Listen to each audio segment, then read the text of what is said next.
The year was 1913.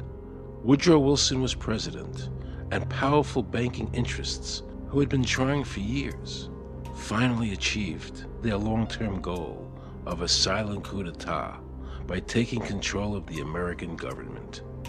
The first thing they did to accomplish their takeover was convince Secretary of State Philander Knox to lie to the American people and tell them that the 16th Amendment, the Income Tax Amendment, had been legally ratified by the states when it was not. The bankers knew that this tax would ultimately end up in their pockets. Because of this fraud, the American people were led to believe there was now a tax on their labor. Congress and the president are completely aware of this fraud, and it was even cited in a recent court case.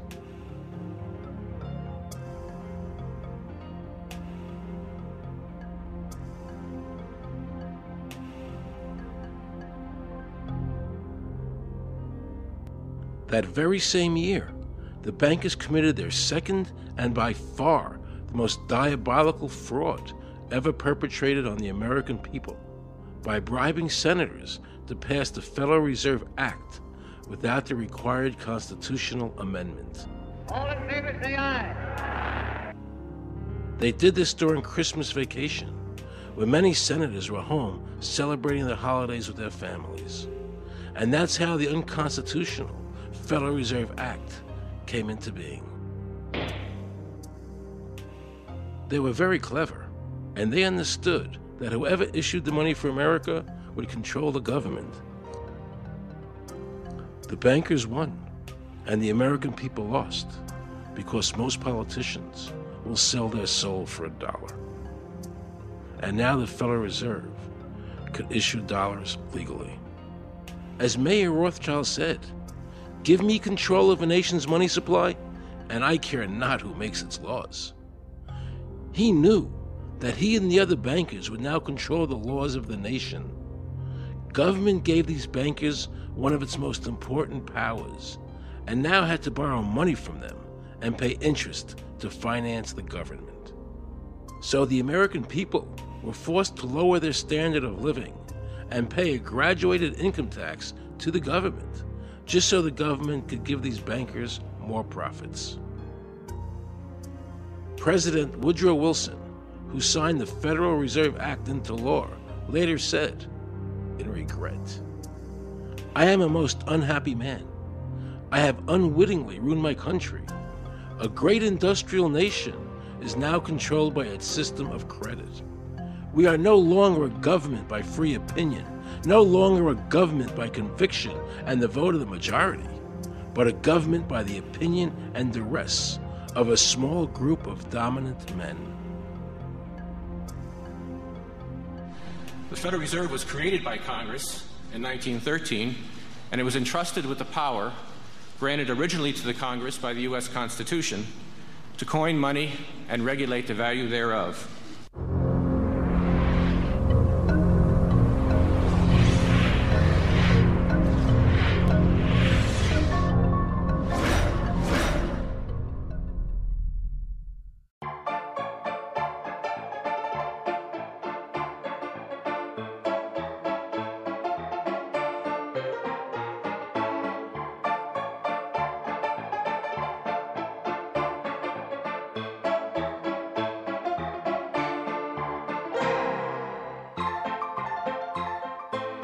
What's your name? Jan Crafting? Hi, Jen. I'm Aaron Russo. I produced the movie Is this a joke? Am I gonna No, make it look it's not a foolish? joke. Okay, good. No. I produced the movie Trading Places with Eddie Murphy and The Rose with Bette Midler, many movies, and I'm doing a feature film. And my film is about my quest to find out whether or not people pay income taxes. Do you pay an income tax? Yes, I do. You do? Yeah. Have you ever seen a law that requires you to pay an income tax? Have I ever read it? You mean in the page, black and white? No, Yeah. no. So you pay the income tax, I assume? Of late. Well, actually, no, I didn't file last year, but Okay. I'm sorry, is this on film? No, I paid my tax. My question to you is, have you ever seen a law that says you have to pay an income tax?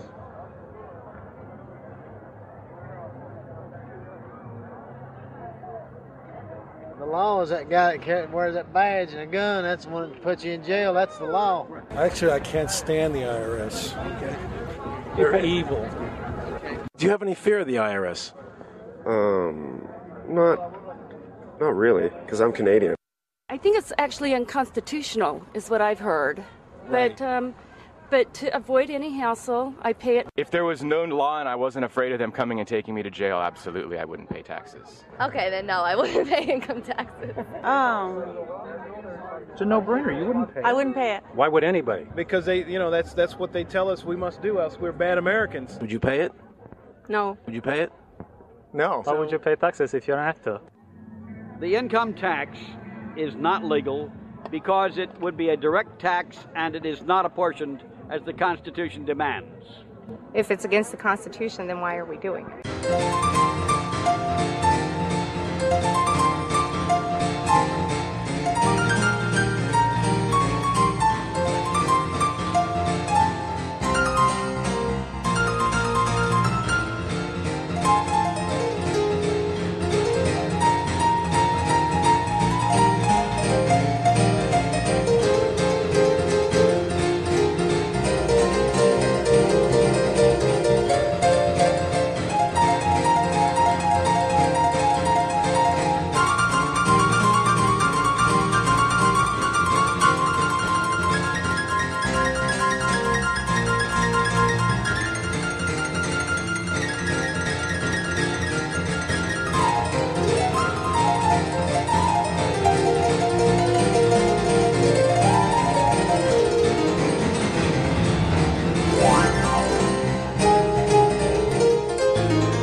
I really expected that, of course, there's a law that you can point to in the law book, the code, that requires you to file a tax return. Of course there is. Maybe I don't know what it is right then as he was speaking to me, but sure. So naively, I agreed to go off and research it and get back to him. 3.5 months later, I was at that point where I couldn't find the statute that clearly made a person liable, at least not me and most people I know. And I had no choice in my mind except to resign. I had to leave the IRS because I presented evidence that I had accumulated indicating that the agency was violating the law and violating people's rights. And I asked the agency for a response to my sincere concerns. And the answer I got was that they would not respond to my concerns and that they would provide me with the paperwork necessary to tender my resignation. But We the People Foundation for Constitutional Education put a full-page ad in the USA Today on July 7th, 2000. And within the body of that ad was a $50,000 challenge for anyone that could show the law.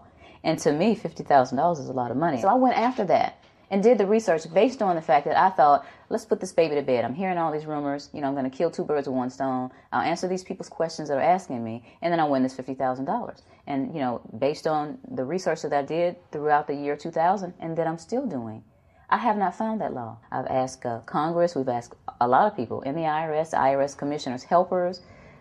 They can't answer, because if they answer, the American people are going to know that this whole thing is a fraud. I was surprised to hear these highly trained and decorated IRS agents telling me there was no law requiring American citizens to file a 1040 or to pay an income tax on their labor. I haven't filed an federal income tax return since I left. I have not filed a tax return since 1999. Approximately 67 million people don't file an income tax return. I made a decision to go to Washington so I could attend the We the People Foundation press conference. They were going to serve a class action lawsuit on the IRS, signed by over 3,000 people, because the IRS has refused to show the law that makes Americans liable to file a 1040 or to pay an income tax on their labor. I was very curious as to why the IRS refused to show the law, as it seemed such a simple thing to do. Yet I was skeptical about the Foundation's claims. There had to be a law, right? I mean, we've all been told over and over and over again that we had to pay income taxes. No answers, no taxes. No answers, no taxes. No answers, no taxes. Most people believe that the income tax system is legal and that the revenue from the tax is used in the public interest. However, there is a substantial, conclusive body of evidence that proves that our income tax system represents the most pernicious form of tyranny. It is the greatest hoax ever perpetrated by government against the working men and women of America. American citizens, along with the Foundation, have been asking the IRS to specifically provide them with the underlying legal foundation upon which they administer and enforce the personal income tax laws in our country. At the national level, when people would attempt to contact somebody of a much higher authority, say the commissioner, same kind of thing. They would get answers that were in effect non-answers. There are a group of people standing outside today who assert that no law requires you to pay taxes and that you will not answer their petition to the government as to whether they're required to pay taxes. Are they required to pay taxes? I've been paying my taxes ever since I had my first job, and I think it's a fundamental construct of our nation that those of us who expect and demand the services from our government that the government provides, be they the protection of our country through the military, or be they the education of our children, or be they the protection of our environment, that we must pay for those services. So yes, I think there is a fundamental obligation, and that it's an understood and well accepted one.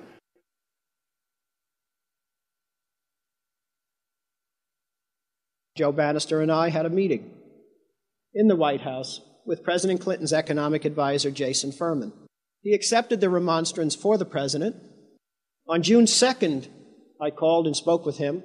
His words were, "We have decided that the issue of the legality of the income tax is not a high priority matter for the White House, and we will not be participating in any conference on the subject."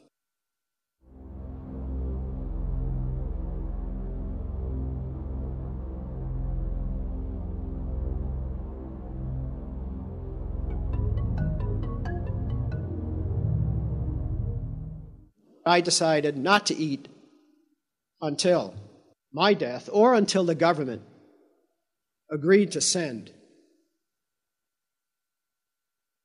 their experts to meet with the experts from the tax honesty movement. And with the help of Congressman Bartlett, a deal was made. I'm very pleased that through these several trying weeks and now months, that we have secured the agreement of the IRS and the Justice Department, because some of the questions are beyond the purview of IRS, that they will both attend a public symposium where these issues can be formally addressed. Last Thanksgiving, DOJ and IRS notified Congressman Bartlett that they would not participate. Congressman Bartlett then waited until late January. He informed me that he would not be participating. Why do you think you've been able to get away with not paying? You've been able to get away with not paying or filing your income taxes for so long? Well, first of all, I've not gotten away with anything. I'm not hiding from anyone.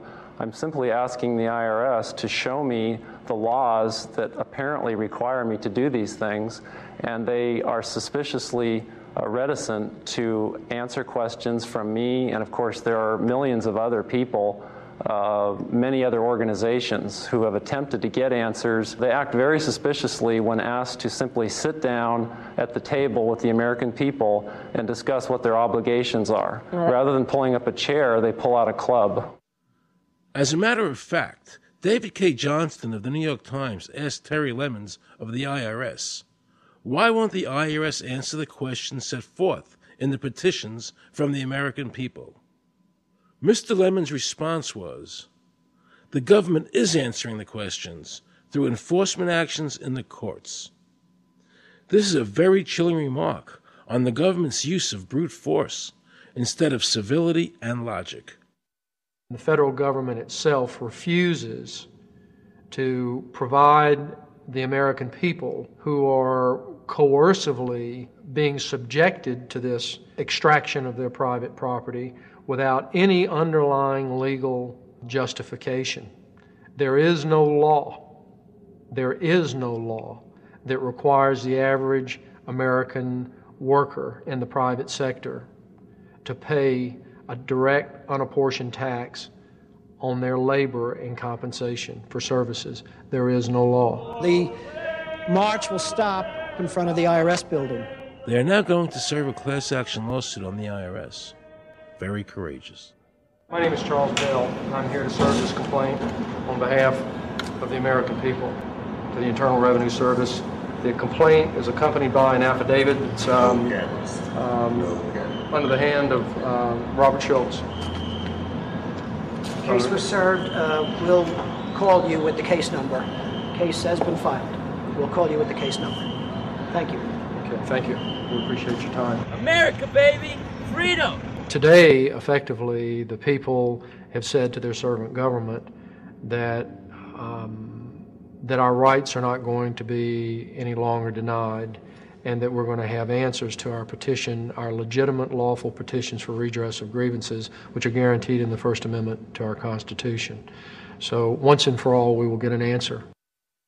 On August 31st, 2005, federal judge Emmett Sullivan ruled, the government does not have to answer the American people's questions, even though it is guaranteed in the First Amendment.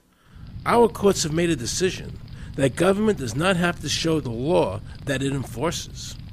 And the press never reported on this. Have we given this judge the authority to overrule the Constitution, the very foundation of American life?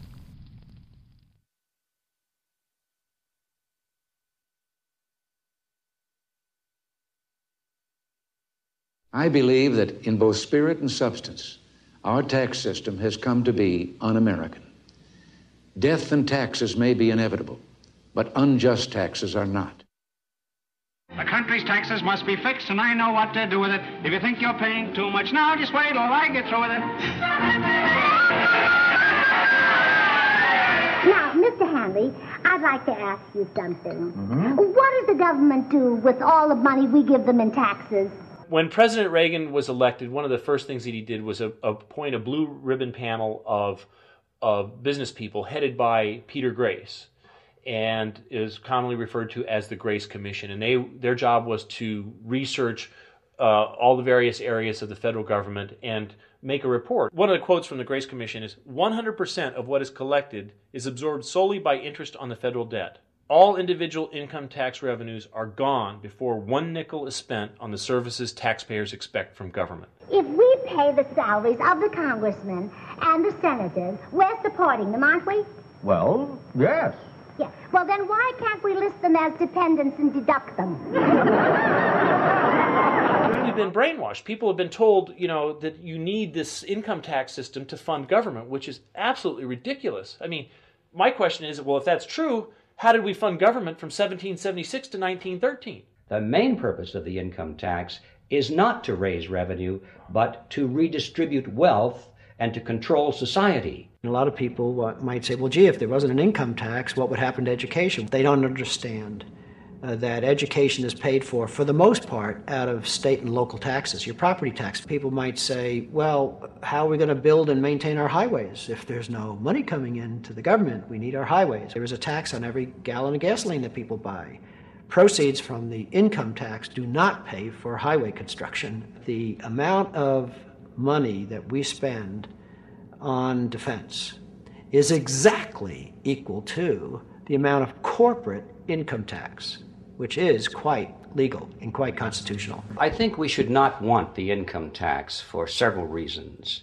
One is that it is the instrument of totalitarianism. It is the means by which the government can manipulate people and put you into a condition of servitude. Every year you give the federal government a form that says, here's how all my money worked.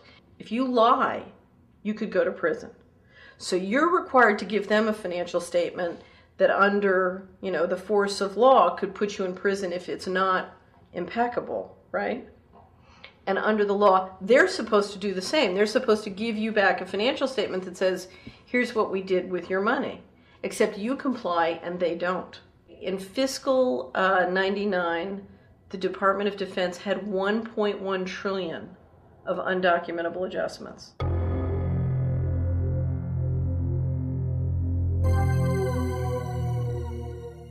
The following year, they had 2.3 trillion of undocumentable adjustments.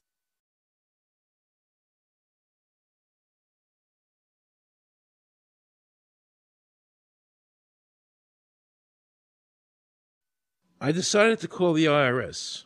I spoke to Anthony Burke in Media Relations. He was very nice to me, and I explained to him that I was an award-winning film producer and that I was doing a documentary on the IRS. He seemed a bit stunned by this, then explained to me that Commissioner Everson nor anybody else would go on film to discuss the income tax. But he did say he would call me back.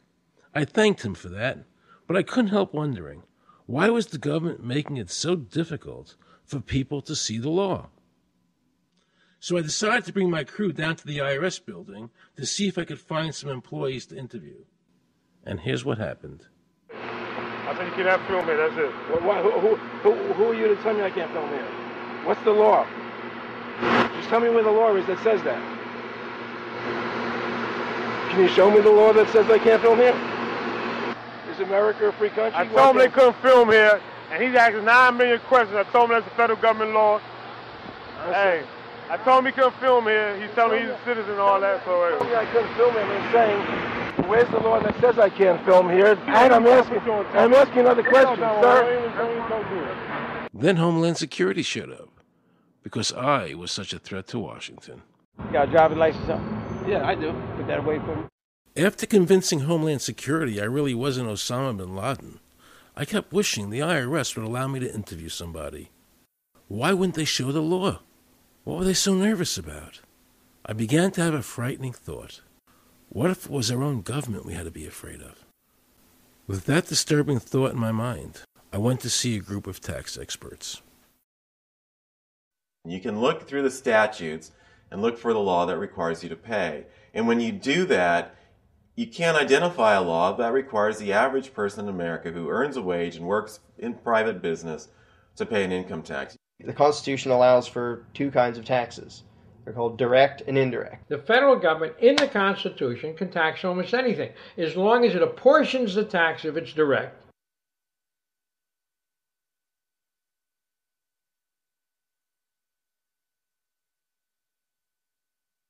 The indirect tax is, for example, an excise tax. I can avoid the excise tax on gasoline. I can choose to ride my bicycle. I can avoid the excise tax on tobacco. I can choose not to smoke, or I can grow my own tobacco.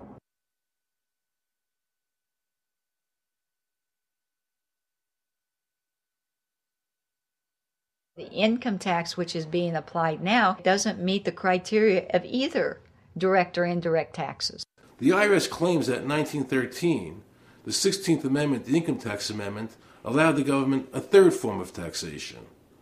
What was the Supreme Court's ruling on that? The Supreme Court in the case of Stanton versus Baltic Mining. I mean, what could be clearer than this?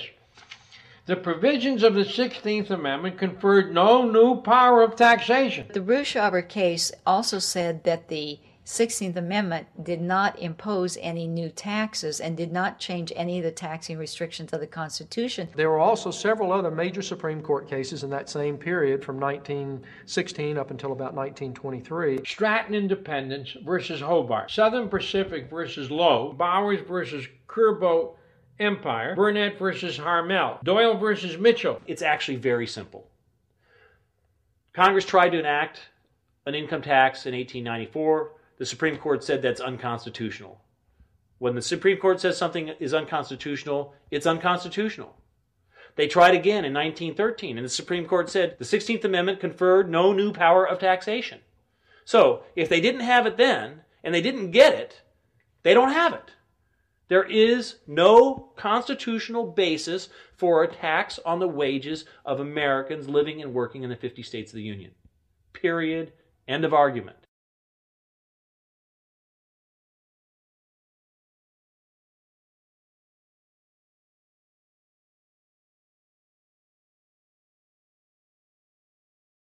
I have a letter here from Daniel Inouye's office of the United States Senate that says, based on the research performed by the Congressional Research Service, there is no provisions which specifically and unequivocally require an individual to pay an income tax. Period. End of story.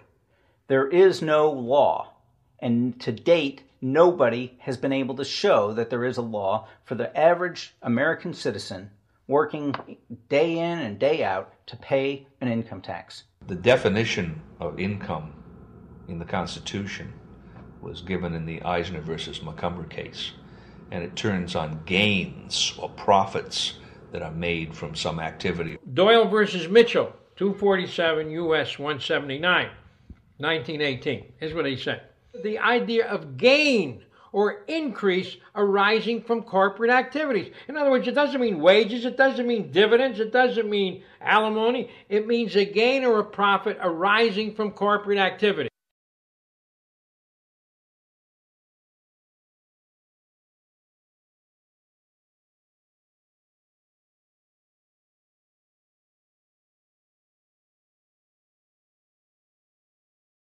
These liens that are recorded against people by the government for tax liens are nothing more than allegations. They are non-substantive. They have never been determined by a neutral third party, such as a court, to have one shred of validity. If you ever get a notice of an audit or anything else, the first thing you should do is a Freedom of Information Act request for records that they're using to substantiate or justify the audit. There is nothing in the Internal Revenue Code that creates any such thing as an income tax evasion or crime. There's nothing in the code that allows IRS agents to seize property. The government is involved in judicial blackmail. The government knows that if it legally seizes somebody's property, that person doesn't have the funds and he can't even get a lawyer who can help him. I conducted investigations in the Title 18, the Criminal Code, the U.S. Criminal Code. And in there, the statutes and the regulations are very specific as to what's violating the statute. In the Internal Revenue Code, Title 26, there's nothing specific in there. I mean, even the FBI is feared the IRS. You have to understand that an agency which will unlawfully impose a tax that doesn't exist is not going to care.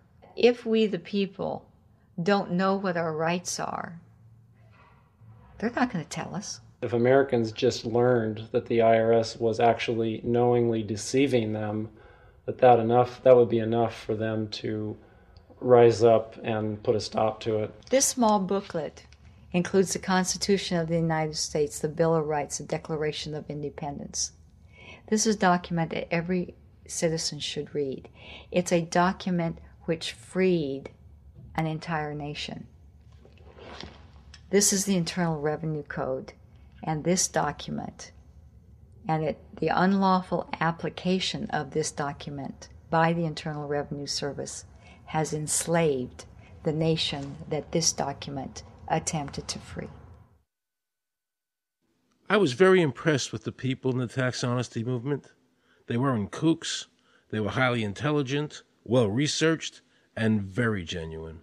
I was wondering why I never heard about all these Supreme Court decisions in the media. So I really wanted the IRS's point of view, because to get the true story, it was imperative I hear both sides. I kept wishing Anthony Burke would call me back. This is point of view, because to get the true story, it was imperative I hear both sides. I kept wishing Anthony Burke would call me back. He seemed like an honest man. I then proceeded to call my message machine. Hi, this message is for Aaron Russo. This is Anthony Burke at the Internal Revenue Service. Let me suggest some people that you might want to think about talking to. One would be Don Alexander, who's a former commissioner who's here in town in Washington. Another would be Sheldon Cohen, who is both a former commissioner and former chief counsel. All of those guys, I think, can answer your question about, where in the tax law it says that you have to pay taxes. Wow, good news, I thought. So I called Sheldon Cohen because he used to be the IRS commissioner. He wrote the tax code, and he was also general counsel to the IRS. He is a true expert, and I couldn't find a better person to answer my questions. He graciously agreed to my interview. The reason I'm doing this documentary is because there are many people in America today who believe that there's no law that requires them to pay an income tax or file a 1040. And there are many people going to jail for it, fighting over it. The Internal Revenue Code is authorized by the 16th Amendment. I think it should be clarified. I think government should be transparent to the people. Why doesn't the IRS commissioner sit down with them and just explain it in clear English? Why? I don't think they really care. I think they're just playing word games. You don't think they're sincere people? No, I don't think they're sincere people. What does voluntary compliance mean? And why does the IRS code say it's voluntary to comply, not mandatory? That's a word euphemism we use. We use voluntary compliance when we talk about traffic signals. Most people, at 2 o'clock in the morning, do you stop at a red light? Yeah. Is there a cop there? Well, sometimes I don't. Well, I do, and most of us do. Most of us do. Right. But that's voluntary compliance. That was a complete perversion of logic. Traffic laws state that it is mandatory to stop at a red light. The IRS code says it's voluntary to comply. Mandatory and voluntary are the complete opposite of each other. Yet he wants us to believe that they mean the same thing.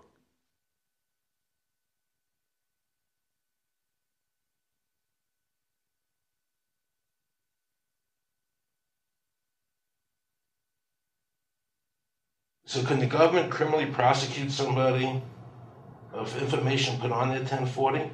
Yes.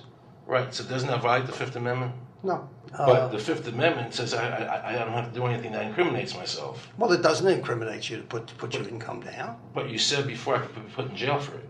The commissioner wants us to believe that although the IRS demands that you fill out the 1040 and you can go to jail for it, that they are not violating your Fifth Amendment rights of self-incrimination.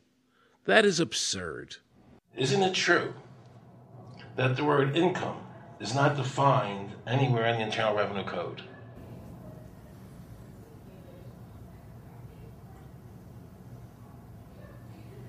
The law says that the government has a right to tax income from any source derived. So, but the word income is not defined in the code.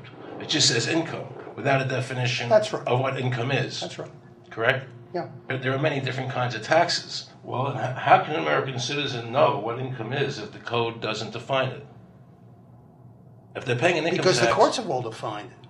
Do you remember what constitutional attorney Edwin Vieira said? The definition of income in the Constitution was given in the Eisner versus Macomber case, and it turns on gains or profits that are made from some activity. So the Supreme Court has ruled income is not wages, it's not labor, it's gain from corporate activity. I believe that a man's labor is his private property. That's your view, but it's not the law. The Supreme Court's even said your labor is your private property. When I go to work for somebody, it's a trade. It's an even exchange. I do some work, you give me some money.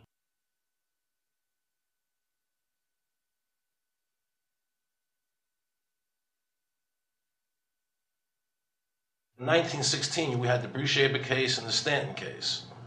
And the Bruchaber case and the Stanton case said that the 16th Amendment gave the government no new taxing power. I'm not going to argue the niceties of that with you. And it came up again in a case called Peck versus Lowe, where the Supreme Court said the 16th Amendment did not extend Congress's taxing power to any new or accepted subjects. In other words, if you weren't taxable before the 16th, you weren't taxable after the 16th. Today I interviewed a juror, who sat on a case, and they found the person not guilty for lack of filing, And I asked her why they found him not guilty. And she said because the IRS couldn't show us the law that made him liable to file a 1040. All they need to do, if there is a law, is to show us the law. Which, of course, they never did. And the reason they didn't do it was why? Because there is no law. Title 26 requires you to file a return. But doesn't Title 26 have to be in compliance with the Supreme Court decisions? You're going to take a 1920 case and superimpose it on the whole Internal Revenue Code that was written after it? No, that's not. I can't believe what I just heard. Rewind. You're going to take a 1920 case and superimpose it on the whole Internal Revenue Code that was written after it? No, that's not. Remember he said earlier the Internal Revenue Code was authorized by the 16th Amendment? The Internal Revenue Code is authorized by the 16th Amendment. Remember, the Supreme Court said the 16th Amendment did not give the government any new taxing power. These decisions have never been overturned. Let's listen further. Can the lower courts overrule the Supreme Court? No. How are they putting people in jail today for not paying a tax on their labor when the Supreme Court said they don't have to? Doesn't the IRS code have to be in compliance with the Supreme Court? That's my big question. This is a waste of time. Well, because whatever I say, you're not going to believe. He's right. I don't believe him. And neither should you. He wants us to believe we should obey the IRS code, which is being enforced in violation of the many Supreme Court decisions. If the Supreme Court made a decision... Thank you, Aaron. I think we're finished. I'm sorry, Mr. Cohen, you're doing that. Well, I'm sorry that you constantly re-argue the point. You're liable because the law says that you're liable, and the courts say the law says you're liable, and that's why you're liable. You see, he's talking about the lower courts, who are not in compliance with the Supreme Court, as they have to be. Doesn't the court have to be in compliance with the Supreme Court? The Supreme Court has so held. Where? You caught me unprepared. I'll come back. Well, I don't want to do that. But let me ask you a hypothetical question. No. You're making silly arguments here. Why is the Supreme Court decision a silly argument? Because it's inapplicable. That made my heart stop. He just said Supreme Court decisions do not apply to the IRS. That's the behavior you would expect from a totalitarian country, maybe China or Russia or Cuba. Not from America. They're just making up the law as they go along. Now I knew the tax honesty movement was right. The IRS thrives on intimidation and fear, not by law. It's no different than a criminal protection racket, using force to extract your money from you. Then the former IRS commissioner, now working at a prestigious Washington law firm, threatens me. Watch. Aaron, you understand Yiddish. Gornisht helfen. For those of you who don't understand Yiddish, that means nothing will help you. Now it all became clear. I understood why the IRS wouldn't go on camera and talk about where the law was. I understood why all the senators I called refused to be interviewed. There is no law. And now you know what our political leaders and the courts have known for decades and have tried to cover up.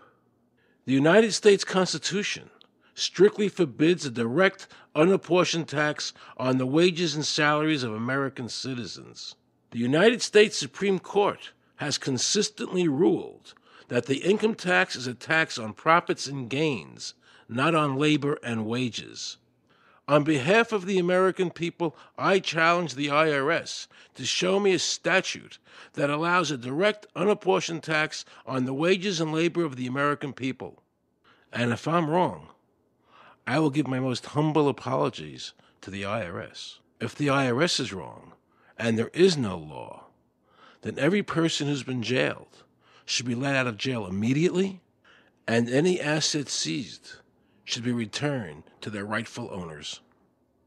If this is a nation of laws and a free country, then the IRS should show the law to the American people. I felt an overwhelming need to understand why juries were finding innocent people guilty of not filing a tax return when there was no law requiring them to do so. So I went to talk to Marcy Brooks, a juror who used her common sense and did not allow the judge to railroad the jury into a guilty verdict.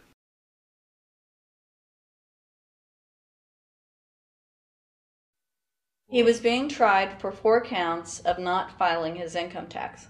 Okay. And our question was, well, what is to decide? Either he did or he didn't. It never occurred to us that he might actually be innocent while at the same time not filing. In the federal government, it is not a felony not to file taxes. Finally, they said, okay, if we're going to get this guy, we're going to have to put it in the state.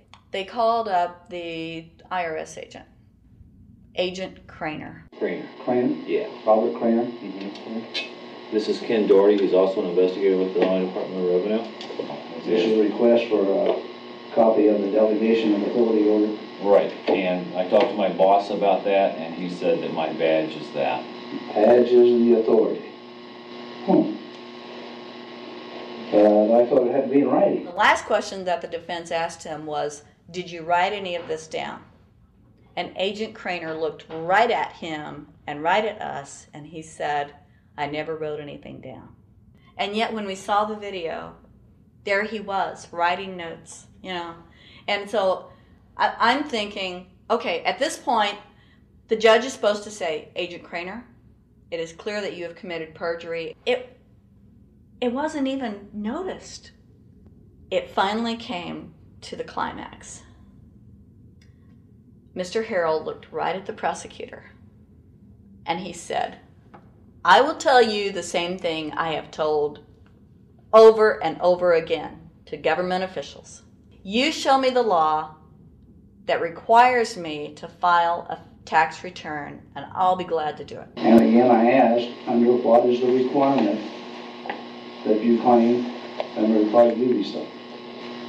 And the requirement under the regulations is what section? My question to you is, what particular act are we discussing here that I am liable to do these things that you claim I'm liable to do? Your exact question would be again? Okay, what is the section that what? But I guess I'm still not understanding your question, Mr. Harrell. Well, you must be familiar with what that you have the police powers to enforce. Yes. The prosecutor absolutely ignored him. And he started slandering Mr. Harrell. Just started attacking his character. They're calling us tax cheats, they're calling us fanatics, they're calling us weirdos. I don't care what you call me, but I have one question. Where is the law? Show me the law. They can't let this turn into a rational debate, because if they do, they lose it. So they have to insult people and say it's frivolous. We felt like that there was an overall arrogance and that they were railroading Mr. Harrell and wanting us to participate. Judge Coogan, he looked right at us and he said, I will instruct the jury according to the law. We were sent to deliberation. The judge promised us that he would give us the law. And we looked and we looked and it was not there. We wrote a note to the judge asking for a copy of the law. 10 minutes later, we get a note back. You have everything you need, but there was no law. And he had promised us. At that point, I felt betrayed. I felt like this man promised us the law, and that's what this whole thing is about, the law. We request it, and he still denies us the law. And the reason they didn't do it was why? Because there is no law. Remember, we're talking about the Illinois state law here, okay, which is a law in Illinois. So we got out that law, and we read it several times, and I said, okay, wait, you know, because they kept saying, but this is a law in Illinois. And I said, look at the beginning of it. It says, anyone required to file a federal income tax return is required to file an Illinois tax return. I said, if it is true that he's not required to file a federal return, then that nullifies the Illinois law. Two people, they kept saying, but he's going to get by with it. And I said, what is he getting by with but his rights? If there is no law, he's not breaking a law. He's just standing on his rights. Are we going to deny him that? That's when this one juror sat back and kind of rolled his eyes and he said, you mean we don't have to pay taxes?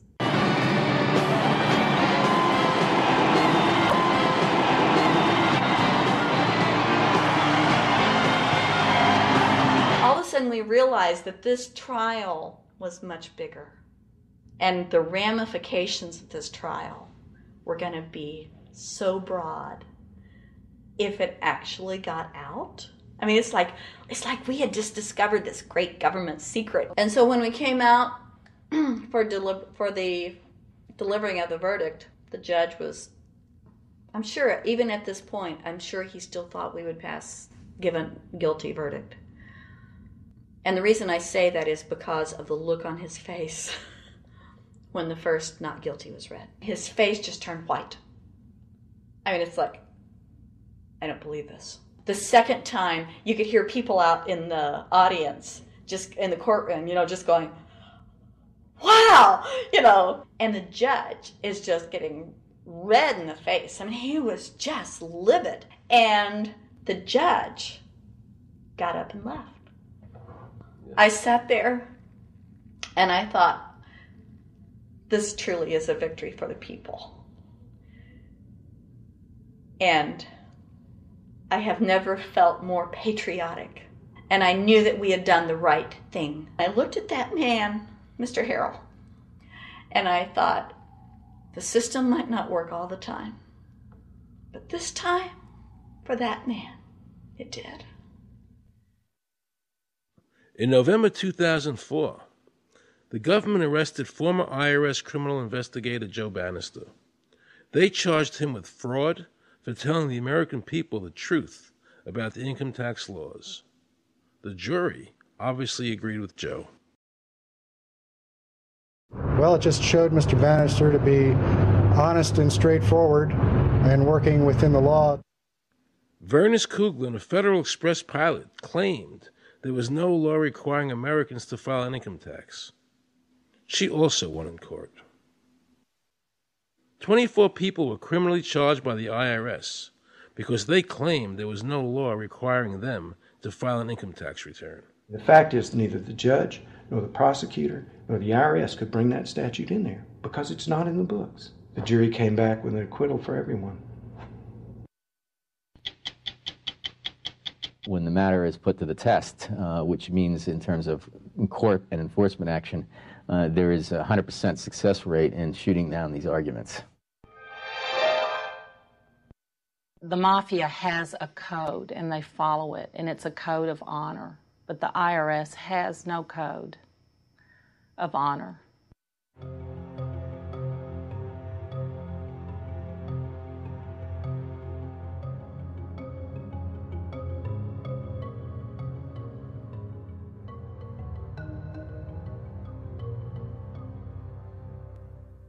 Meet Judge Dawson, a federal judge presiding over the Irwin Schiff tax case, who denied Irwin the ability to prove to a jury that there was no law requiring Americans to file an income tax return.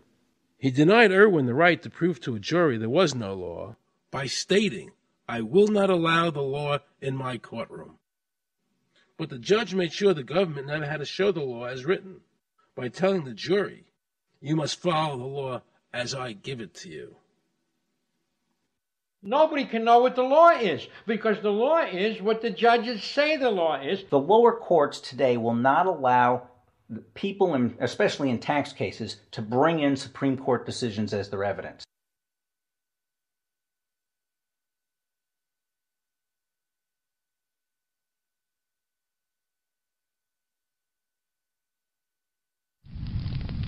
Here we have a federal judge railroading an American citizen by saying Supreme Court decisions are irrelevant.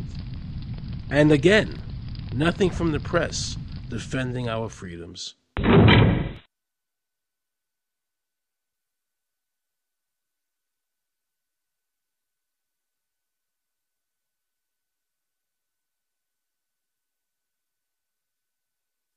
So if you ever find yourself as a juror on a tax case, be sure to ask the judge to show you the statute written by Congress that allows the government to tax the wages of the American people. If the judge can't show you the law, then how can you possibly, in good conscience, convict someone and destroy their life?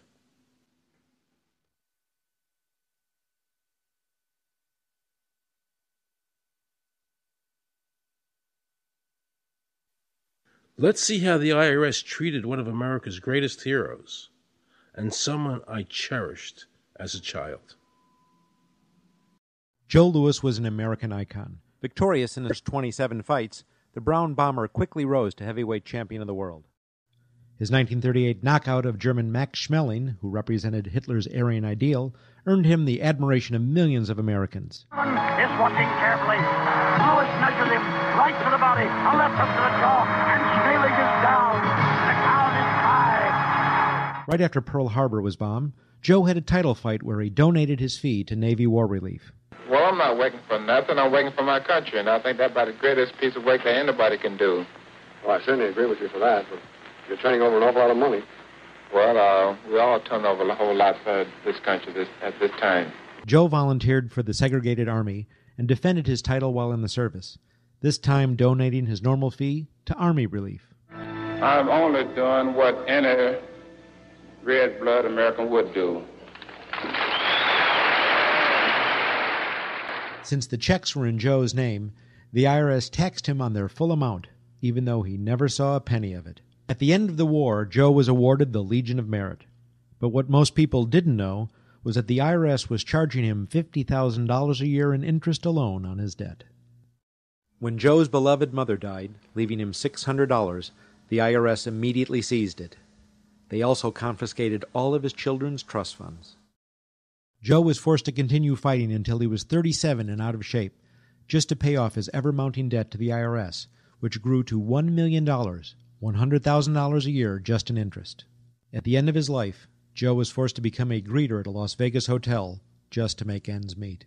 It was a shameful thing to see a man like him, great fighter, great human being, being humiliated and destroyed in this manner, because after all, when you owe Internal Revenue money, no matter what you have, they take away from you. And they took a lot away from Joe Louis.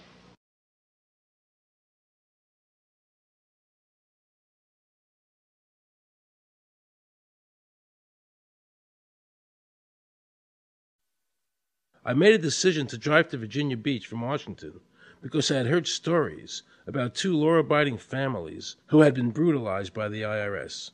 They were falsely accused by their bookkeeper of being drug smugglers and tax cheats. And incredibly to me, without any investigation, the IRS proceeded to raid their place of business and their homes, even though they had done absolutely nothing wrong. On Saturday morning, 4 different raiding parties proceeded to raid 4 locations on a Saturday, the day before Easter. I was the manager on duty, and I was up in the deli, and people came through the door. How many came in the door? Maybe about 15 or 20 people. 15 to 20 armed agents. With dogs, with guns. They made me get everybody they went in the kitchen, they went in the deli, they went all over the whole restaurant, told all the customers, took forks out of their hands while they were eating their breakfast, and told them they had to leave. I got the frantic call from Edie, and she said, something wrong. So anyway, I jump out of bed, and I immediately run to the shower. I'm in the shower, and the next thing I know, I hear my son yelling, "Dad!" I went like this, and boom, I'm slammed against the door, and I fall down with the gun in my head. And they're like, "Where's Scotty Miller?" And I'm like, "Dad!" That's all I'm doing is yelling. I'm scared, frightened to death. And then the next thing I hear is Mr. Miller, the shower curtain is jerked back. I've got a gun pointed at my head. Hold it right there. The screams from the little girls who were at a pajama party with my daughter. There was 4 little girls there with my daughter. Of course, mayhem. There were about 3 men in my bedroom with huge guns. He followed us and wanted to watch us get dressed, and I tried to shut the door, and he puts his foot in the door, like he's going to sit there and watch us change our clothes. And I was like, "Excuse me, no." My neighbors now are all standing out. Were you still naked? Well, they handed me a towel at that point. I had a towel wrapped around me. Did the towel fit? No, hardly. Hardly. At this point, they were talking about weapons, and, it's crazy. I mean, they're looking everywhere, going through all my drawers. And I reached for my underwear drawer to get some underwear, They said, don't touch anything, they're locking their guns up. They're hold it right there, don't move around, don't move. I'm going, whoa. I said, I'd just like to get some underwear on here, you know? I said, yeah, I got women standing here. They keep everything. How did you conduct your business if the IRS took everything? We had to do it out of a shoebox so we could keep going because we requested these things, and I'm told that the government's really not, once they do raid and so forth, they're supposed to at least let you, until you're charged with something, continue your business. This wasn't the case. They kept everything. So you were never even charged? Absolutely not. Charged with what? And when you speak IRS, the whole world shrivels up. The whole world gets fearful to a point where let's not talk about it. I testified in front of Congress. I would like to know why this dark entity known as the IRS has come into my life and refused to leave. I raised my children with a zero tolerance for dishonesty. And now they must hear allegations that I am a major drug dealer and a tax cheat? A lot of people out there being abused, and a lot of people saying, look, I'll pay it. Just go away. Just go away. When all that happened, we had to file bankruptcy. We've had cars taken away from us, kept my daughter from going to college. Do they ever think about the lives that they just destroyed?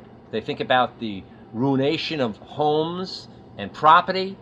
No. In this case, we would have never thought this could happen to us. We've never done anything wrong. How can this happen in America when, in my case, personally, I thought that I was doing everything right? I've served my country. I've been to college. At least I've done something in my life. I got a speeding ticket one time.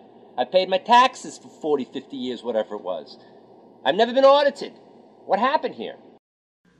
I had this really uncomfortable feeling in the pit of my stomach as I was thinking to myself, how did America transform itself from being a truly free country with a servant government where our individual rights were protected by our Constitution to being a country that talked about being free but really wasn't? The change started when the Federal Reserve came into existence and America adopted one of the major planks of the Communist Manifesto by bringing to America this central bank. The very same people that backed the Federal Reserve System also backed the graduated income tax, a second plank from the Communist Manifesto. You know that the Federal Reserve is a private bank and not a government agency? No, I wasn't aware of that. It's a private bank? That would scare me quite a bit. What if you learned that the Federal Reserve makes money off the taxes you pay? How would you feel about that? Angry. Like I'm feeling right now. I would feel cheated by my government. I'd be angry. It kind of sucks. They're pretty much in control of everything. I decided to drive back to Washington to see Dr. Ron Paul. He had been a congressman for over 20 years.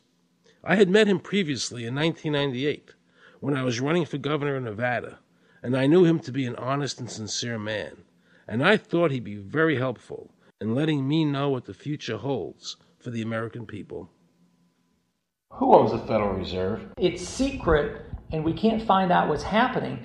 But the Congress created it, and it's not authorized in the Constitution. The government borrows money from a private corporation using the name Federal that prints United States on it, and then it pays back to the Fed, which is owned by private banks. We don't know who all those private banks are. The money that the government is paying back to the private bankers is the money that comes from you and me.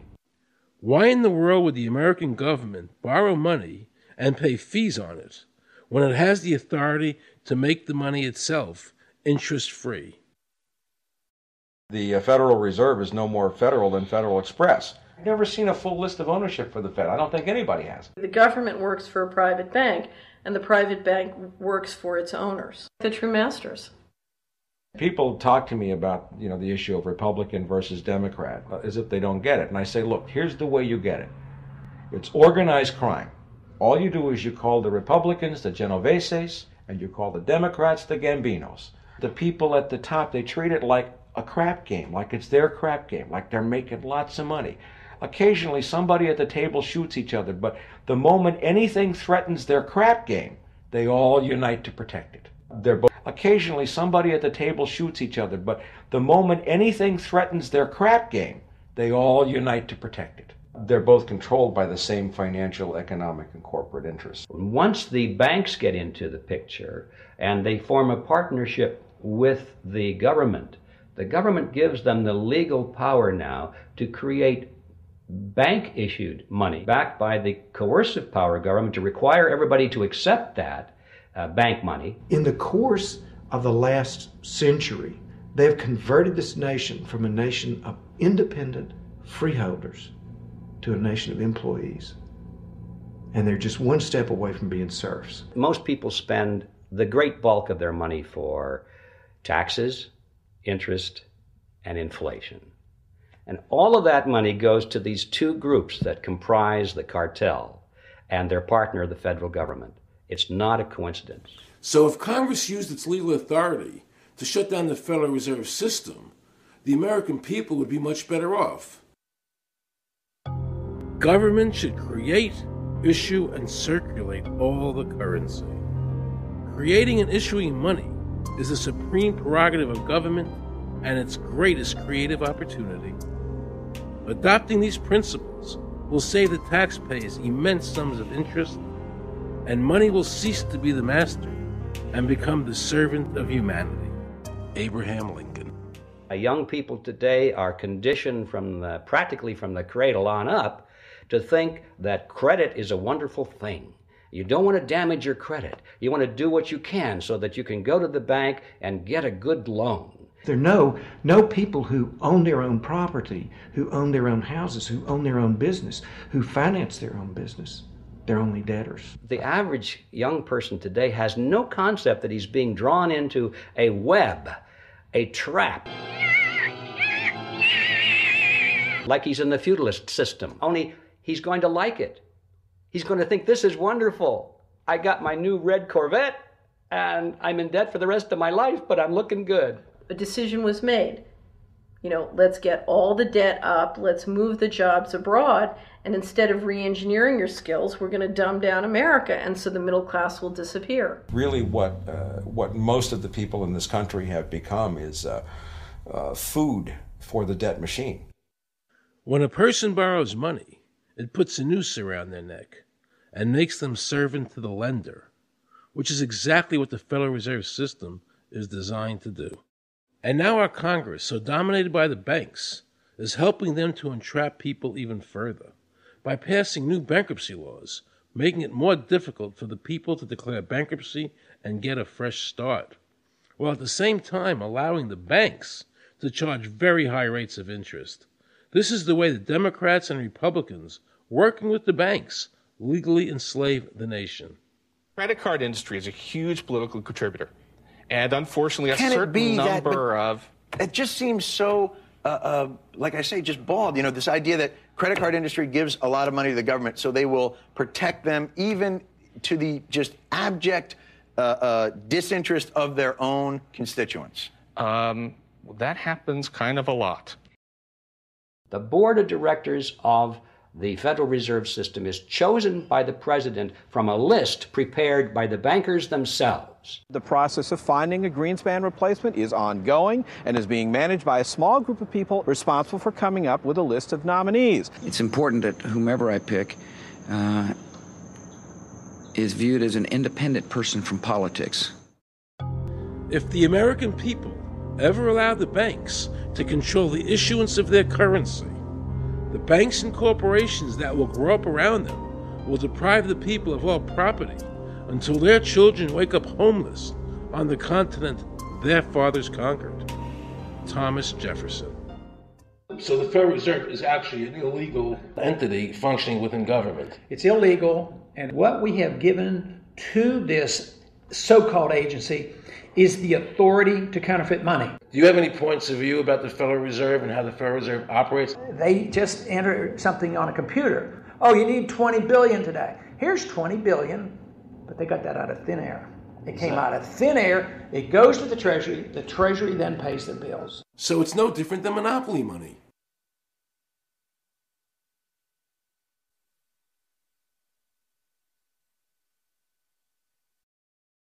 The cost of living is so high today because the Federal Reserve and the federal government have destroyed the purchasing power of the dollar. The dollar today is actually worth about 4 cents, despite the fact that the government, the Federal Reserve, and the media keep telling us that they're protecting the value of the dollar. This is a lie. All countries who have ever attempted to create money on thin air, the currency is eventually destroyed. Why did we give a monopoly of creating money out of thin air to a private corporation? The result is exactly the same as if someone were picking your pocket every year, because that's exactly what they're doing. Originally, paper was a receipt which is used as evidence that the money exists. Over the years, of course, the government has disconnected the paper from the actual tangible substance, which is money. So now we have a piece of paper which is evidence of nothing. In the past, people were able to take their receipts, the paper, to the bank and get the real money, the gold, in exchange for the receipt. This limited the amount of money that could be printed, thereby protecting the purchasing power of your savings. You don't have to worry. That's good, because I work 3 jobs and I feel like I contribute. You work 3 jobs. 3 jobs, yes. Uniquely American, isn't it? I mean, that is fantastic. In the absence of the gold standard, there is no way to protect savings from confiscation through inflation. There is no safe store of value. Gold stands as a protector of property rights. Alan Greenspan, before he went to work for the Federal Reserve System. Now Alan Greenspan and the other central bankers want you to believe that the receipt, the paper, is the real money. This is nothing more than sleight of hand. It's a magician's trick.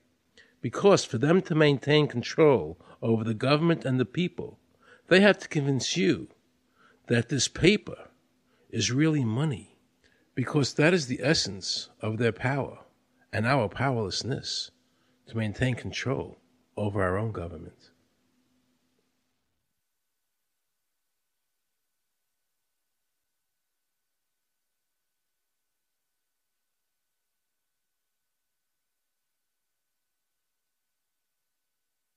What happened to the gold in Fort Knox? Nobody really knows. When I served on the Gold Commission, I asked them to really, do another audit. I remember it was 15-2. They said, we don't need to audit the gold. It's supposed to be the American people's gold, and so we would like an accounting to tell the American people what is there. I've been told that the Federal Reserve has taken control of the gold as collateral for the dollars they print. They list gold on their balance sheet. How could the Federal Reserve, this private bank, list gold on the balance sheet? They claim they're holding that for the Treasury.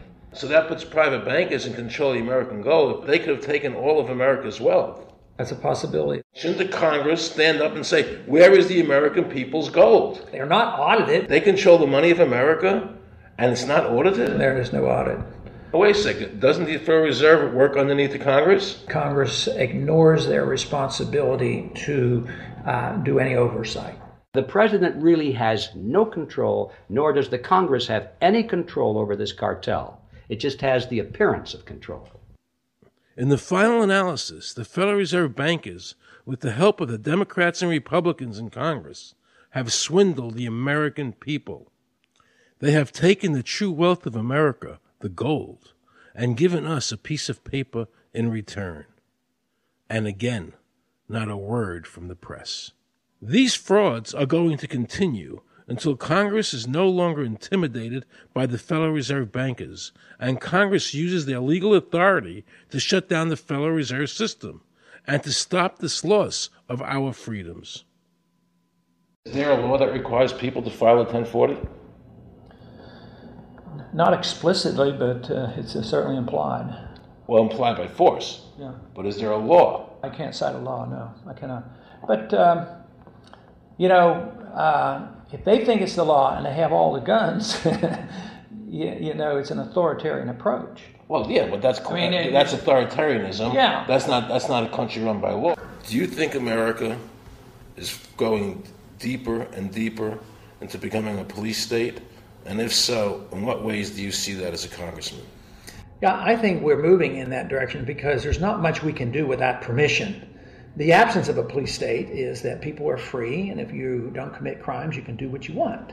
But today, you can't open up a business, you can't develop land, you can hardly do anything. You can't go to the bank, and you can't go to the doctor without the government knowing what you're doing. And they talk about medical privacy, that's gone. Financial privacy, that's gone. The right to own property, that's essentially gone. So you have to get permission from the government from almost everything. And if that is the definition of a police state, that you can't do anything unless the government gives you permission, we're well on our way. This is something that people eventually, I hope, will get sick and tired of and say, enough is enough. I sincerely believe the banking institutions having the issuing power of money are more dangerous to liberty than standing armies. Thomas Jefferson.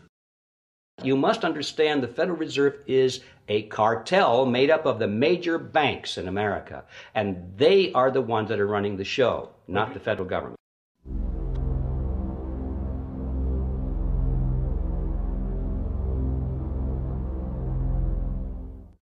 The powers that be behind the system, the financial interests, are able to exercise a disproportionate amount of influence on not only the economic structure of the country, but the political structure.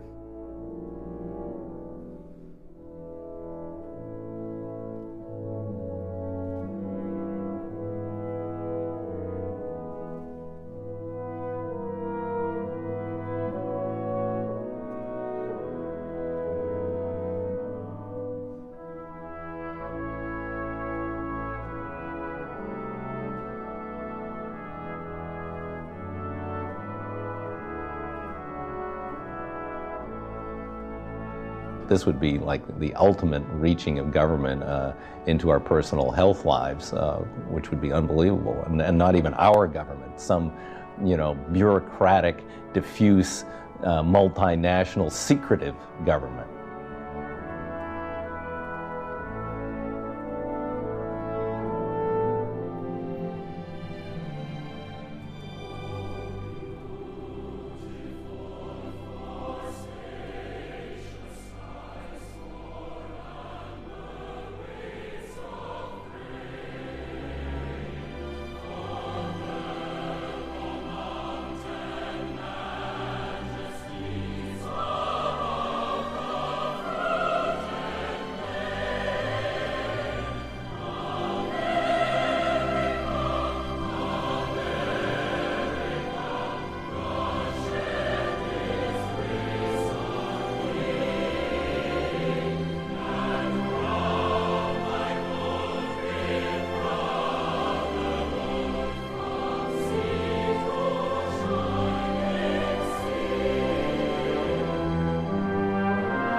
Assure the American people that, one, I've got the authority to do this. American people expect us to protect them and protect their civil liberties. I'm going to do that.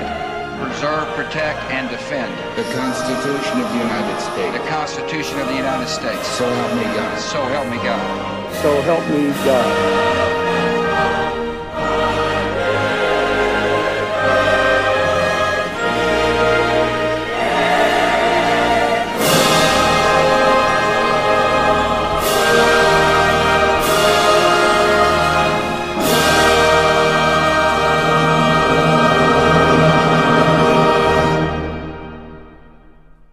What happens if your own government is using more force and more coercion on its own citizens for the purpose of achieving its political ends? Is that government engaged in terrorism? Now let's watch the government add insult to injury to the people of New Orleans.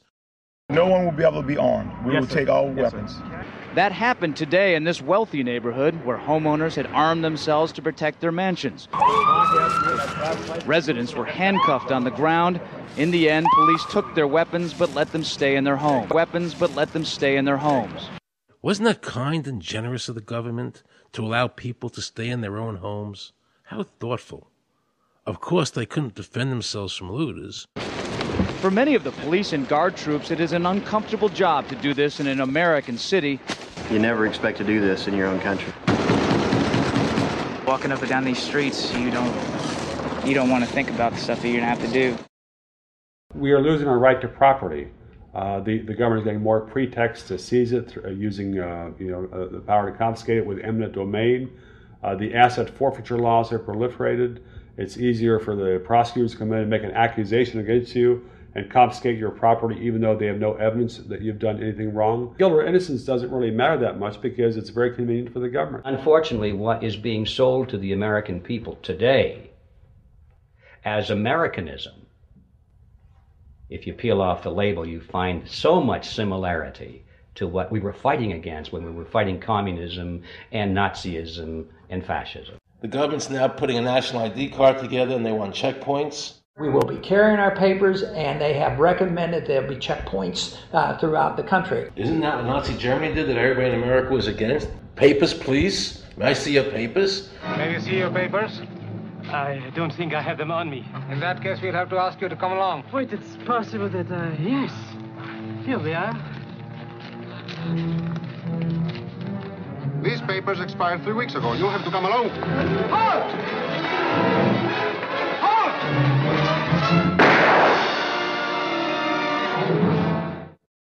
In the new legislation, the national ID card is in it. It takes 3 or 4 pages to describe, and it will be connected with our driver's licenses. The states will be instructed on exactly what they have to do. Social security numbers will be used. Some type of a physical proof, such as fingerprints or retinal prints, have to be on it.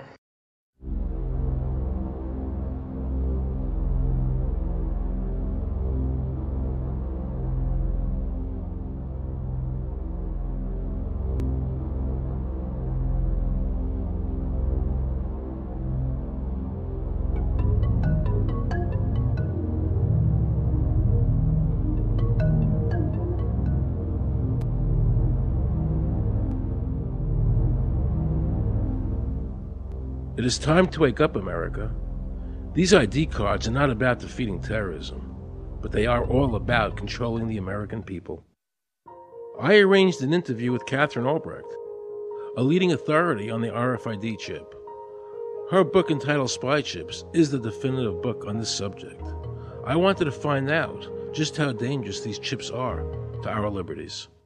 RFID is a technology that uses tiny computer chips the size of a grain of sand or even smaller, hooked up to miniature antennas to transmit information about items at a distance. Back in 1999, Procter & Gamble, Gillette, and MIT got together to find a way to commercialize this technology and make it small enough, make it efficient enough, and make it low cost enough to, essentially, their dream is to put one of these tiny computer chips on every physical item manufactured on planet Earth. The latest technology for identifying people at the point of sale, for identifying people when they make purchases, is actually the implantable chip that you can actually embed directly into human flesh. It's a tiny glass capsule about the size of a grain of rice. It contains an RFID computer chip with a coiled antenna, and it can transmit information also at a distance.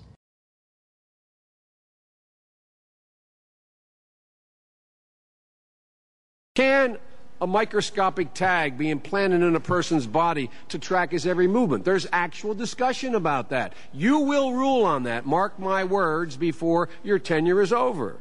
Homeland Security folks, the Department of Defense, and others have expressed an interest in being able to more closely monitor the U.S. populace. And one way to do that, of course, would be being able to determine who buys what and where they take those things.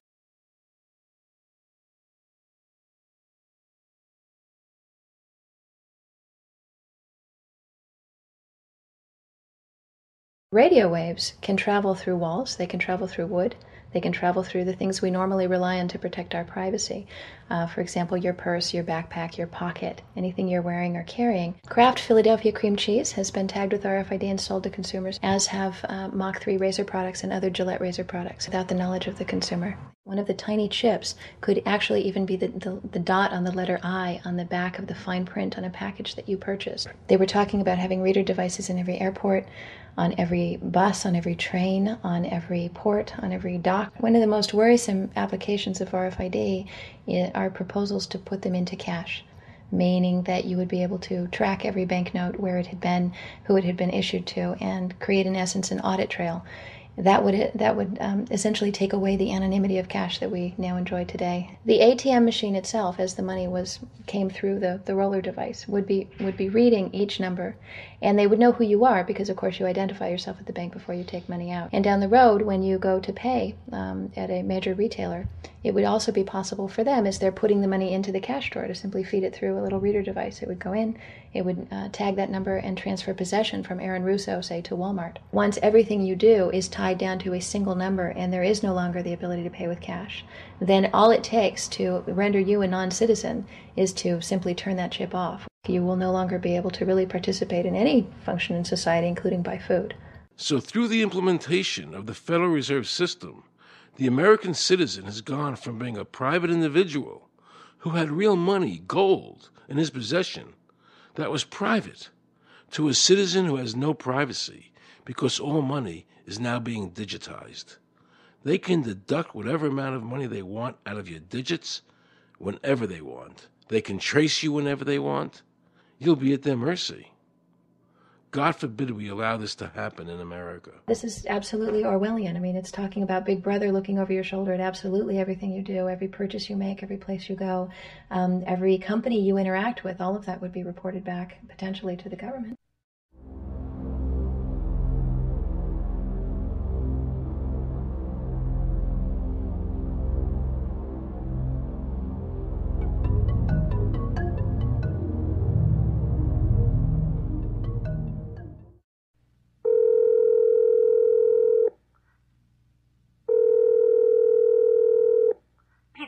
Guaranteed hot in 30 minutes or it's free. This is Mary. May I take your order? Hi, Mary.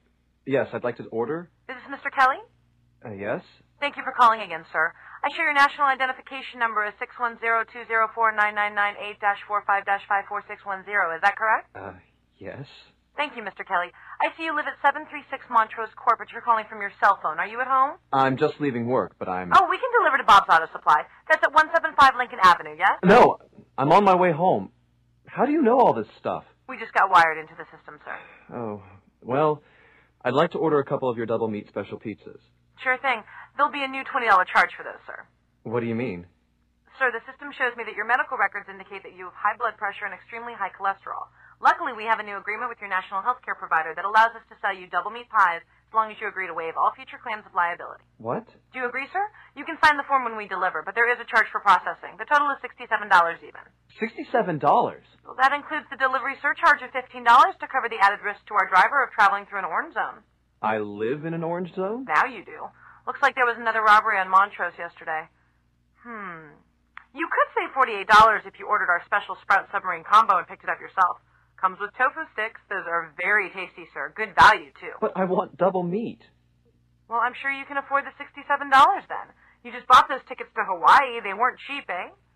Oh, but I see you checked out the budget beach bum at the library last week. Up to you, sir. All right. I'll get the Sprout subs. Good choice, sir. Gotta watch that waist if you're hitting the beach, eh? 42 inches. Wow. Man, I'd say tofu and Sprouts is, like, required. That's how much? Just between you and me, there's a $3 off coupon in this month's Total Men's Fitness magazine. Your wife Betty subscribes to that, right? Anyhow, clip that and it's $19.99 even. Whoa, looks like you maxed out on all your credit cards. Bring cash, okay?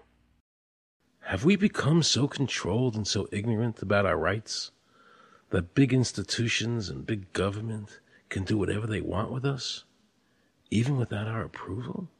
I knew for certain the Founding Fathers would resist to the death what is happening in America today. And I, for one, will not accept a national ID card. And if nobody accepts a national ID card, and nobody can board a plane without one, then let the airlines go bankrupt. And if you can't open a bank account in a big money center bank, then open an account in a small local bank. And if we can't walk into a federal building, I personally would consider that a blessing. Don't allow these institutions to dictate to us how we conduct our lives. This is America, and we have free choice. We the people have all the power, not the government. Government gets its power from us, not the other way around. Think of all the men and women who died in all our wars, fighting for freedom, not Federal Reserve bankers. Do you think they sacrificed their lives so that Americans can be chipped like a dog? So we could all have a homing device inside us? No. This ID card is the last step before they implant us. And that's precisely the reason nobody should accept one. And do you know what they're going to do? They're going to call in the propaganda machine, the media, and try and sell this as if it were in everybody's best interest. We're working on a product that we have called internally a PLD. PLD stands for Personal Locating Device, which is an implantable GPS for which our company owns a patent. The hybrid of the two of these products, being Digital Angel and Verichip, is what we call PLD. PLD should be in prototype form by the end of this year, by December of 2002, and we are already working with the Food and Drug Administration as well as legislative agencies with these products and ultimately with the PLD.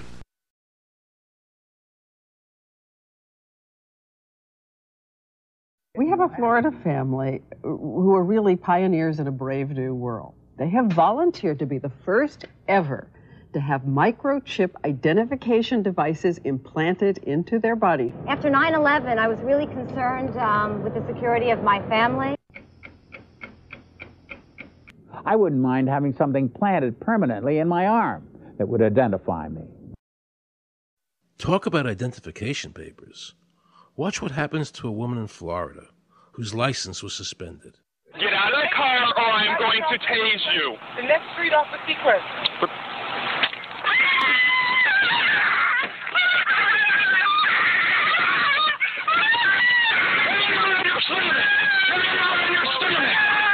On your stomach. Do it now. Put your hands behind your back. Do it now. Do it now or you're going to get tased again. Do it now. Do it now. On your back. Put your hands behind your back. Put your hands behind your back. I can't. Sure you can. Come here. Ow, ow. Oh, got it. You got blood on your... Oh, my God. You tased me and you handcuffed me? Yep, you're under arrest. For what reason? Your license is suspended. All the power is in the people. And to the extent that government becomes alienated from the people, does things that people don't want, power is transferred until you finally come to a police state, totalitarian state, whatever word you want to give it, where the desires of the people really have no consequence. They go out and they vote. Doesn't make any difference which candidate they elect. I'm a programmer. I work for NASA, work for ExxonMobil, work for Department of Transportation. Mr. Curtis, are there programs that can be used to secretly fix elections? Yes. How do you know that to be the case? Because in October of 2000, I wrote a prototype for Congressman Tom Feeney at the company I work for in Oviedo, Florida, that did just that.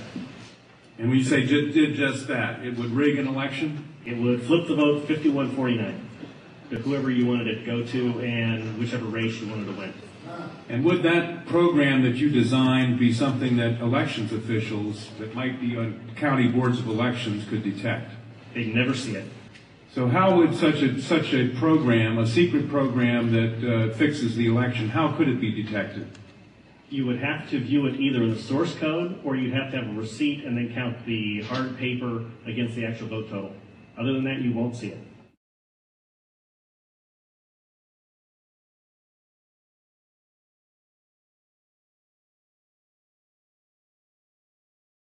Given the availability of such vote rigging software and the testimony that has been given under oath of substantial statistical anomalies and gross differences between exit polling data and the actual tabulated results. Do you have an opinion whether or not the Ohio election, presidential election, was hacked? Yes, I would say it was. So in other words, there is absolutely no assurance whatsoever on anything with regard to these machines? Absolutely none.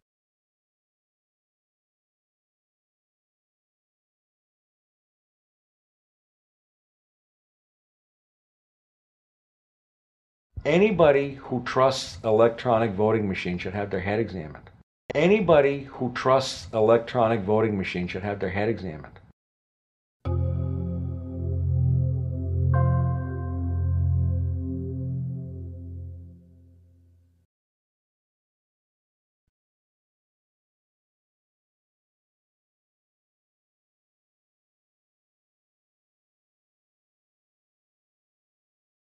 Now we can see a new world coming into view.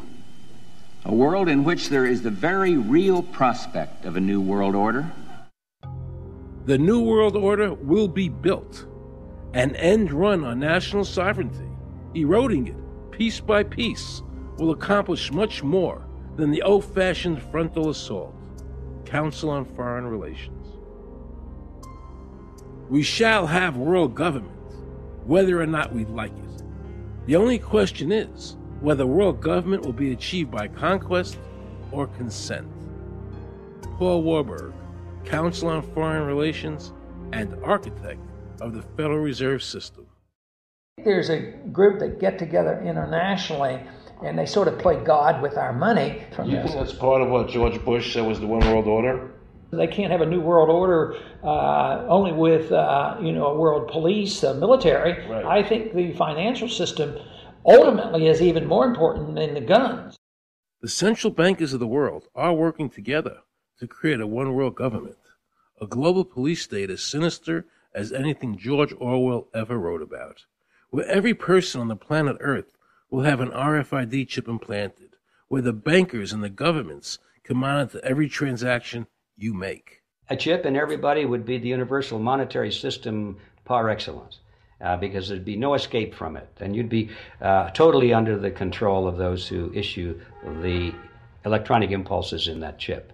Their strategies are being accomplished through the World Trade Organization, the International Monetary Fund, and the Bank for International Settlements, which is the central bank for all the central banks of the world. Most people don't have a clue that these unelected private bankers actually control the governments of the world. They have financed and profited from every war since World War I without concern for humanity.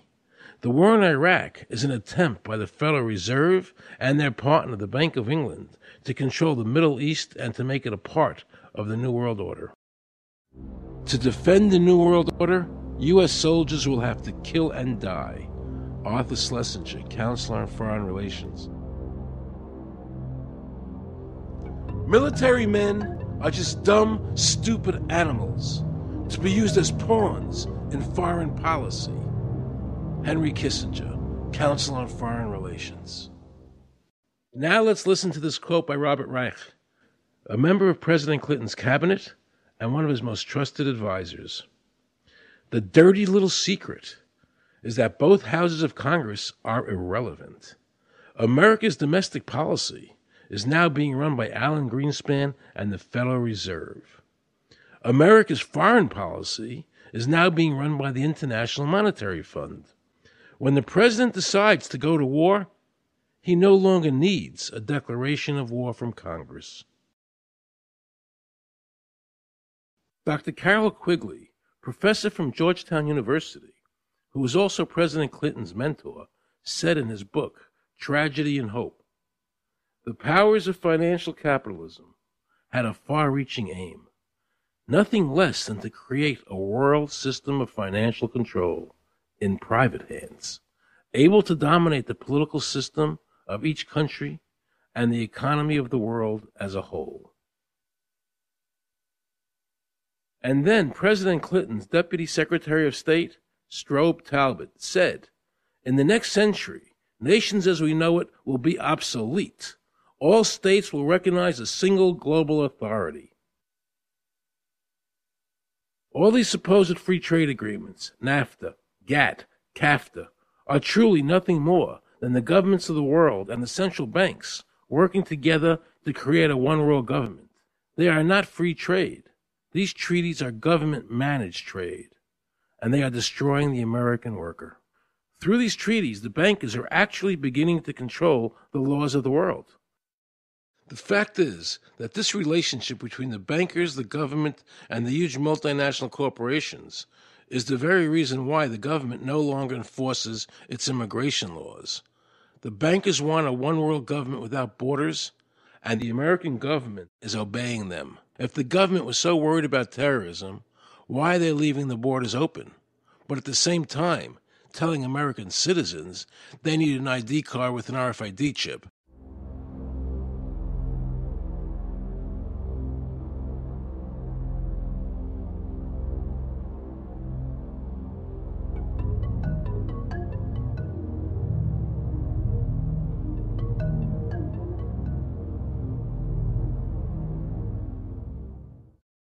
The Bush administration's open borders policy and its decision to ignore the enforcement of this country's immigration laws is part of a broader agenda.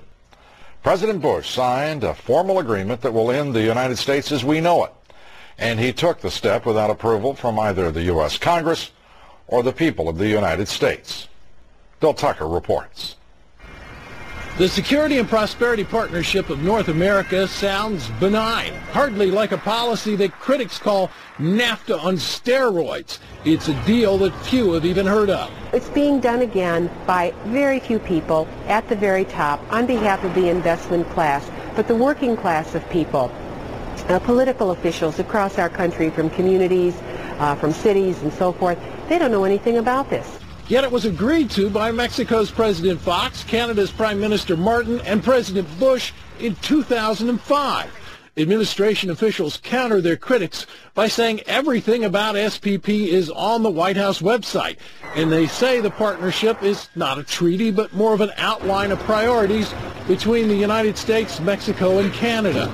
Still, some wonder why there haven't been public discussions about the goals being pursued.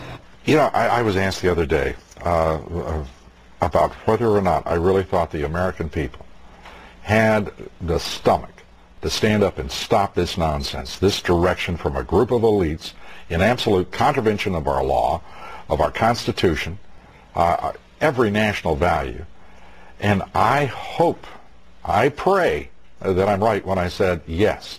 But this is beyond belief. Look what happened in Europe. The people that voted down the European Constitution wanting each country to stay sovereign. Yet the private central bankers are pushing the governments forward to make this Constitution happen, even though the people voted against it and clearly do not want a world government nor one European government.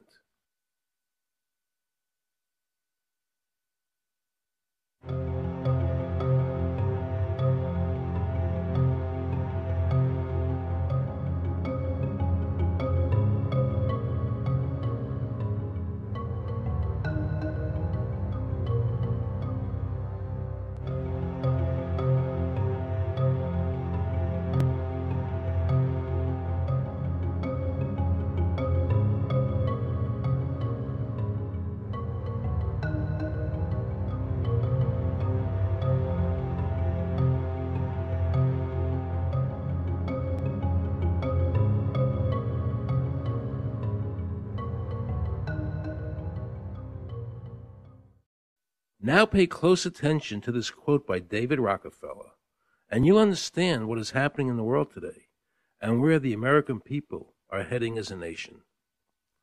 We are grateful to the Washington Post, the New York Times, Time Magazine, and other great publications whose directors have attended our meetings and respected their promises of discretion for almost 40 years. It would have been impossible for us to develop our plan for the world if we had been subjected to the lights of publicity during those years. But now, the world is more sophisticated and prepared to march towards a world government.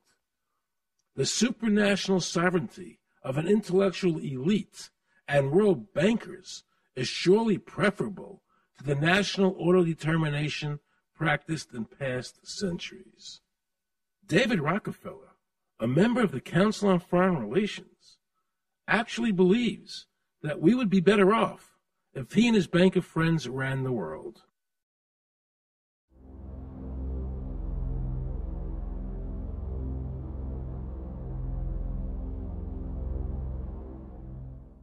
Benito Mussolini had a great quote about fascism. He said that fascism should be called corporatism more properly because it's the perfect merger of power between the corporation and the state. That's how he defined fascism. And that's what we're seeing here. The media controls the information that a person gets. In various ways, they can make sure that the average American watching the tube or reading the newspaper is going to come out with a certain mindset. He's going to say, this is good, that's bad, and that's all they have to do. You look at the ownership of corporate media in this country. Who owns CBS? Viacom? Who owns NBC? GE? Who owns ABC? Disney? Americans have been taught to expect their salvation from government instead of recognizing government as the most dangerous threat they'll face in their lives. And the United States putting together a constitution now for Iraq. You know, why don't we just give them ours? I mean, think about it. It served us well for over 200 years, and we don't appear to be using it anymore, so what the hell?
like the old idea where you could do what you thought you could do and what you wanted to do as long as you didn't hurt other people.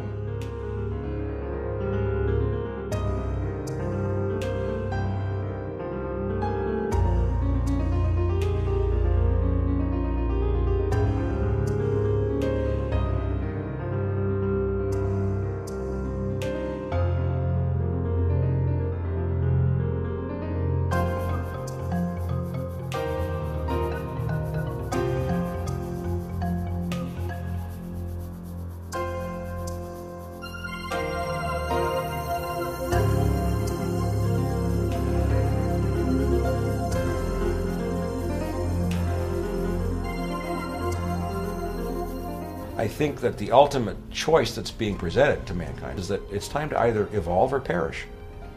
Grow up or die. Become adults. Act like adults. Take some responsibility.